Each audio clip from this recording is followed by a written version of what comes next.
Živa Remic is a Slovenian athlete who competes in middle-distance running events, such as the 300, 400, 600, 800, and 1,000 meters.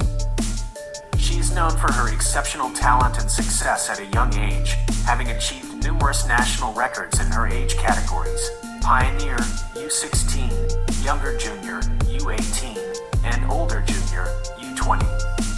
Key achievements include winning the gold medal in the 400 meters at the European Youth Olympic Festival, EYOF, in Skopje in 2025. Winning the silver medal in the 800 meters at the European U20 Championships in Tampere in 2025.